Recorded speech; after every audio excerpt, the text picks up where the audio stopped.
ஊழலற்ற நேர்மையான ஆட்சியை தருவதே தாவேக்காவின் லட்சியம் என்றும் மக்கள் சேவையை செய்வதே தனது வேலை என்றும் முதலமைச்சர் விஜய் உறுதிபட தெரிவித்துள்ளார். திருச்சி புனித ஜோசப் கல்லூரியில் நடைபெற்ற மக்கள் சந்திப்பு நிகழ்ச்சியில் முதலமைச்சர் விஜய் நன்றி உரையாற்றினார். அப்பொழுது பேசிய அவர், என் நெஞ்சில் குடியிருக்கும் என்று ஆரம்பித்த முதலமைச்சர், தமிழக மக்கள், அதிலும் திருச்சி கிழக்கு தொகுதி மக்களுக்கு எனது ஸ்பெஷல் வணக்கம் என்றார். 6 மாதம் அமைதியாக இருப்போம் என்று கூறியவர்களால் 6 நாட்கள் கூட அமைதியாக இருக்க முடியவில்லை என்று திமுக தலைவர் மு.க. ஸ்டாலினை கடுமையாக சாடினார். திருமண நிகழ்ச்சியில் கூட சென்று தாவேக்கா வெற்றி பற்றி புலம்புவதாகவும் விஜய் கூறினார். ஆட்சிக்கு சில வாரங்கள் கூட ஆகல. 6 மாசம் அமைதியா இருப்போம்னு சொன்னவங்களாம் 6 நாள் கூட அமைதியா இருக்க முடியல. ஆட்சிக்கு அரை மணி நேரத்திலே ஆரம்பிச்சிட்டாங்க. பாவம், ஒரு கல்யாண வீட்டிலலாம் போய் புலம்பிட்டு இருக்காங்க. நான் சொன்னதெல்லாம் நடக்குதா? 1 by 1 எல்லா புலம்பல்ஸும். பெரியார், அண்ணா, எம்ஜிஆர் வழியில் மக்களுக்கு உழைக்க வந்திருப்பதாகவும், என்ன இன்னும் கொஞ்சம் அதிகமாக ஆதரித்து இருந்திருந்தால் நன்றாக இருந்திருக்கும் என்றும், பரவாயில்லை, இனி வரும் தேர்தல் அனைத்திலும் தாவேக்கா வெற்றி பெறும் என்றும் விஜய் நம்பிக்கை தெரிவித்தார்.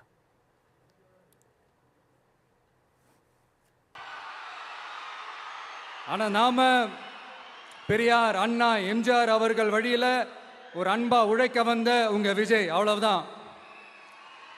1977ல நீங்க போடாத ஓட்ட 2026ல நீங்க போட்டிருக்கிறீங்க. என்ன ஒண்ணு, இன்னும் கொஞ்சம் அதிகமா ஆதரிச்சிருந்தீங்கன்னா கொஞ்சம் நல்லா வந்திருக்கும். பட் பரவாயில்ல, ஃபியூச்சர்ல வரப்போற எல்லா தேர்தலையும் உங்களுடைய முழு சப்போர்ட் என்னால வாங்க முடியும்ன்ற அந்த ஒரு நம்பிக்கை இப்போ என் மனசுல ரொம்ப ஆழமா பதிஞ்சிருக்கு. ஏன்னா நீங்க அமைச்சு கொடுத்திருக்கிற இந்த ஆட்சியில எல்லா நன்மைகளையும் நீங்க கண்கூடா பார்க்க தான் போறீங்க அப்படின்ற அந்த கான்ஃபிடன்ஸும் இப்ப என் மனசுல ரொம்ப ஆழமா பதிஞ்சிருக்கு. மேலும், ஏன் நாங்கள் கோட் சூட் போடக்கூடாதா, அதிகாரம் செலுத்துபவர்கள் தான் கோட் சூட் போடணுமா என்று கேள்வி எழுப்பியவர், நம் மனது போலவே கருப்பு வெள்ளையில் தான் கோட் சூட் போடுவதாகவும், கலர் கலராக ஒன்றும் போடவில்லை என்றார். அடுத்து இப்ப நம்ம புதுசா அந்த சூட்லாம் போட்டு வரோம்ல, அதை பத்தி கூட நிறைய பேர், ஏன் நாமெல்லாம் கோட் சூட்லாம் போடக்கூடாதா? அதிகாரம் செய்யறவங்களும் ஆதிக்க சக்திகளும் மட்டும்தான் கோட் சூட்லாம் போடணுமா என்ன? அப்பெல்லாம் எதுவுமே கிடையாது. நான் என்ன கலர் கலராவா போட்டு வரேன்? 2 கலர், நம்ம எல்லாரும் மனசு மாதிரியே பிளாக் அண்ட் ஒயிட். எல்லாத்திலும் பிளாக் அண்ட் ஒயிட்டா இந்த விஜய் இருப்பான் அப்படின்னு காட்டுறதுக்கு தான் அந்த கலர். அடுத்து அந்த பிளாக் கூட யாரை குறிக்கும், எதை குறிக்கும்ன்றது நான் சொல்லி தான் தெரியணும்னு அவசியம் இல்லை, அது உங்களுக்கே நல்லா தெரியும். மேலும், தமிழ்நாட்டில் இனி எப்பொழுதும் திமுக தாவேக்கா இடையேதான் போட்டி என்றும், மற்றவர்களுக்கு இங்கு வேலையே கிடையாது என்றும் விஜய் சூளுரைத்தார். இப்ப என்ன, உனக்கு எதிரிகளே இல்லையா அப்படின்லாம் கேட்டா அப்படிலாம் நான் சொல்ல மாட்டேன்.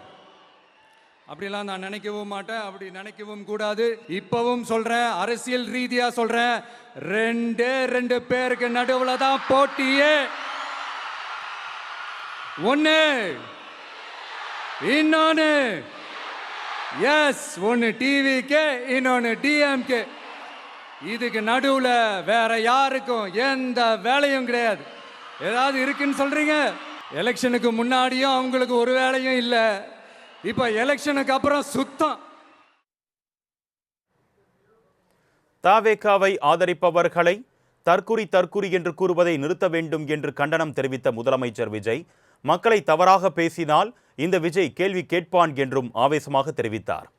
உங்களுக்கு ஓட்டு போட்டால் நல்லவர்கள், தங்களுக்கு ஓட்டு போட்டால் தற்குறிகளா என்றும் முதலமைச்சர் விஜய் வினவினார்.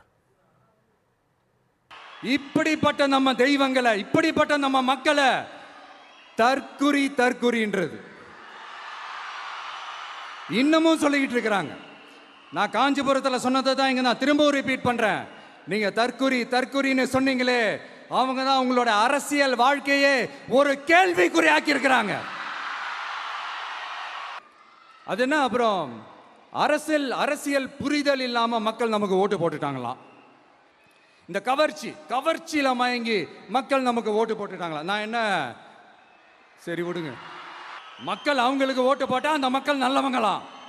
அதே மக்கள் நமக்கு ஓட்டு போட்டா அந்த மக்கள் கெட்டவங்களா? தற்குறியா? இதே மக்கள் தான் இத்தனை வருஷமா உங்களுக்கு ஓட்டு போட்டுட்டு இருந்தாங்க. உங்களுக்கு மட்டும் என்ன, வேற ஏதாவது பிளானட்ல இருந்து குதிச்சு ஓட்டு போட்டு போனாங்களா? தற்குறியாமா? தற்குறி நல்லா வருது, வேணான்னு பாக்குறேன். தீய சக்தியும் தீர்ந்து போன சக்தியும் பேரம் பேசி தாவேக ஆட்சி அமைக்க விடாமல் தடுக்க திட்டம் போட்டதாக குற்றம் சாட்டிய முதலமைச்சர் விஜய், இத்தகைய திமுக மக்களிடத்தில் இருந்து தூர சக்தி, பாரசக்தி, கோர சக்தி, தூர்ந்து போன சக்தியாக மாறிவிட்டதாகவும் விஜய் காட்டமாக கூறினார். இந்த தீய சக்தியும் தீந்து போன சக்தியும் அதாங்க திமுகவும் மற்றும் பலரும் ஒன்னா சேர்ந்துக்கிட்டு திருட்டுத்தனமா யாருக்கும் தெரியாம ஒரு ஓரமா மூலையில உட்கார்ந்துட்டு பேரம் பேசி கூட்டு சேர்ந்து ஆட்சி அமைச்சு கொள்ளையடிக்க திட்டம் போட்டாங்க. திமுக இப்போ தீய சக்தி மட்டும் இல்ல, மக்களை விட்டு ரொம்ப தூரமா போன தூர சக்தி, ஓர சக்தி, கோர சக்தி, பாரசக்தி. தொடர்ந்து பேசிய அவர், திராவிட மாடல் ஆட்சியில் ஒரு ஊர் விடாமல் தெரு விடாமல் கஞ்சா போதை கலாச்சாரம் பரவி கிடந்ததாகவும், செய்வது எல்லாவற்றையும் செய்துவிட்டு தாவேகா மீது பழியை போடுவதாக என்றும் விஜய் ஆவேசமாக கூறினார். எனினும் இதனை தடுக்க தற்பொழுது நேர்மையான காவல் அதிகாரிகளை நியமித்திருப்பதாகவும் விஜய் தெரிவித்தார். மக்கள் நிம்மதியாக வாழும் நிலையை உருவாக்குவேன் என்றும் விஜய் உறுதிபட கூறினார். நான் ஒண்ணு கேட்கிறேன், இந்த மாடல் அரசுன்னு சொல்றீங்களே, அதுல என்ன செஞ்சு வச்சுட்டு போயிருக்கீங்க? ஒரு ஊரு விடாம, ஒரு தெரு விடாம போதை பொருள் கலாச்சாரம் அப்படியே ஸ்ப்ரெட் ஆகி கொட்டி கிடக்குது. அது அப்பவே இனிஷியல் ஸ்டேஜ் அதை நீங்க கண்ட்ரோல் பண்ணிருந்தீங்கன்னா இத்தனை பெண்களை இழக்க வேண்டிய ஒரு சூழ்நிலை ஏற்பட்டிருக்குமா? எல்லாத்தையும் பண்ணிட்டு பழியை தூக்கி ஏன் மேல போடுறாங்க. நீங்க என்ன பழி நம்ம மேல போட்டாலும் மக்கள் நிம்மதியா வாழக்கூடிய அந்த செயலை கண்டிப்பா இந்த விஜய் செஞ்சுதான் காட்டுவான்.